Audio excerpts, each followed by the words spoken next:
ఒకవైపు దొంగ ప్రేమ నటిస్తూనే మరోవైపున ఎన్డీఏలోనే కొనసాగుతాను అని అంటాడు. నేను అడుగుతా ఉన్నా, ఇంతకన్నా ఊసరి వెళ్ళి రాజకీయాలు ఎక్కడైనా ఉంటాయా అని అడుగుతా ఉన్నా. నేను ఈరోజు ధైర్యంగా చెప్తా ఉన్నా, 600 అయినా కానీ 106 అయినా కూడా 4% రిజర్వేషన్లు మైనారిటీలకు ఉండి తీరాల్సిందే అని మీ బిడ్డ ఈరోజు తలెత్తుకొని చెప్తా ఉన్నాడు. ఇది మీ జగన్ మాట, ఇది మీ వైఎస్ఆర్ బిడ్డ మాట. దీనికోసం ఎందాకైనా కూడా పోరాడుతా. మరి బాబు, మరి చంద్రబాబు ఇలా మోడీ సభలో చెప్పగలడా? మరి ఎన్డీఏ నుంచి బయటకు రాగలడా? మరి ఎందుకు ఈ దొంగ ప్రేమ? ఒకవైపు ఎన్డీఏలోనే కొనసాగుతూ మరోవైపున వాళ్ళు 4% రిజర్వేషన్లకు వ్యతిరేకంగా ఉన్నా కూడా వాళ్ళతోనే జతకట్టి ఎందుకు ఎన్డీఏలో ఉన్నావు అని అడుగుతా ఉన్నాడు మీ బిడ్డ.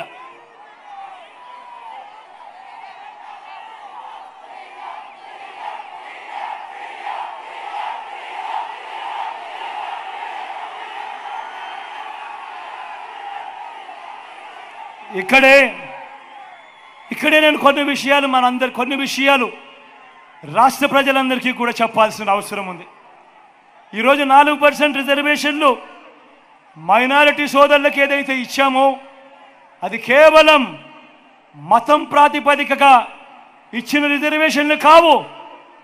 ముస్లింలలో కూడా ఉన్నత వర్గాలకు రిజర్వేషన్లు వర్తించడం లేదు, పఠాన్లకు వర్తించడం లేదు, సయ్యదులకు వర్తించడం లేదు, మొఘళ్ళకు కూడా వర్తించడం లేదు. ఇవి కేవలం వెనుకబాటు ప్రాతిపదికగా మాత్రమే ఇచ్చినవి. నేను ఇవాళ అడుగుతా ఉన్నా, ఇదే బీజేపీని అడుగుతా ఉన్నా, ఇదే వ్యతిరేకిస్తా ఉన్న వాళ్ళందరినీ కూడా అడుగుతా ఉన్నా.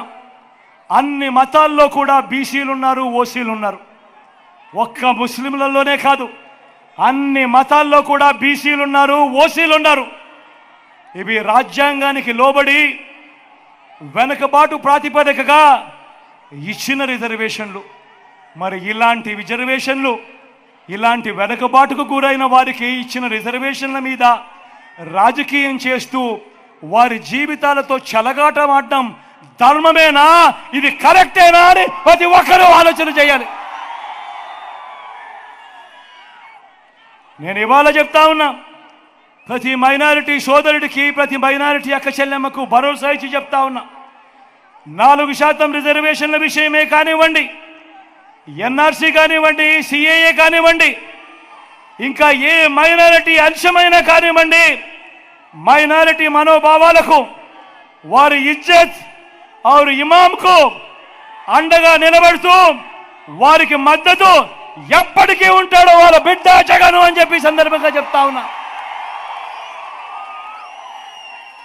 మైనారిటీల పట్ల ప్రేమ చూపుతూ ఒక్క డిబిటీ స్కీములే కాదు, ఇళ్ల నిర్మాణం, షాదీ తోఫా వంటివి మాత్రమే కాదు, ఉర్దూను 2వ అధికార భాషగా ప్రకటించడం మొదలు 4 మైనారిటీలను ఎమ్మెల్సీగా, 4 మైనారిటీలను ఎమ్మెల్యేలుగా గెలిపించుకోవటమే కాకుండా 5 ఏళ్ళు నా మైనారిటీ సోదరిని ఒకరిని డిప్యూటీ సీఎం గాను, నా మైనారిటీ సోదరిని శాసనసభ మండలి వైస్ చైర్మన్ గాను, మైనారిటీ సప్లాన్ బిల్లును తేవడం మొదలు ఇలా ప్రతి సందర్భంలోనూ వారికి సముచిత స్థానం ఇచ్చి వారిని పక్కనే పెట్టుకున్న ప్రభుత్వంగా ఈరోజు గర్వంగా చెప్తా ఉన్నా.